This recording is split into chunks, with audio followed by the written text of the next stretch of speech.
今天我在这里跟大家报告，要救中国国民党，就是现在，就在这里，就是我。我在这里邀请大家，请大家跟我来。我经历过国民党的辉煌，还有挫败，我很清楚的知道，这次败选关键的原因，就是我们的自私，就是我们的不团结。我们自认是精英，高人一等，不食人间烟火，不知民间疾苦。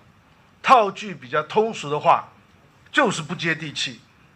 这就是为什么国民党我们没有办法打群架，甚至这就是为什么国民党被大家讲外斗外行，内斗内行。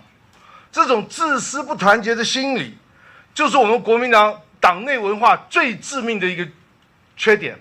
所以未来党务改革，怎么样去除私心，怎么样让大家团结，这绝对是关键因素。其实最近民进党有一件事情让我感触良多。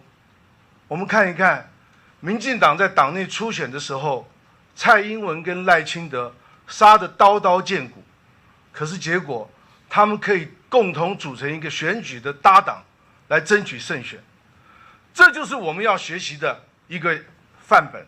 救中国国民党，请大家跟我来，让我们一起来争取国民党的浴火重生。谢谢大家。2016跟2020两次中央选举的大败，凸显本党不管在组织运作、核心价值、政策路线、提名机制以及人才培育等方面，都已经无法因应时代的需求，需要重新设计调整。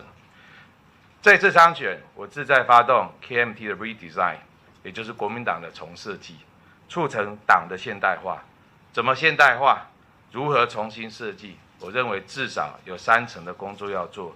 第一，党务改革；第二，核心价值的论述更新；第三，人才培育跟政策研发的机制。国民党要跟上时代，要贴近民意。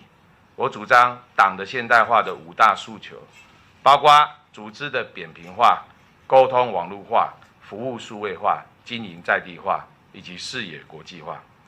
最后，有人说今天的国民党是个老人党，是个保守党，但别忘了，国民党最早其实是个青年党，是个革命党，是由一群用生命鲜血扛起亚洲最进步政治理念的一群人创建的政治组织。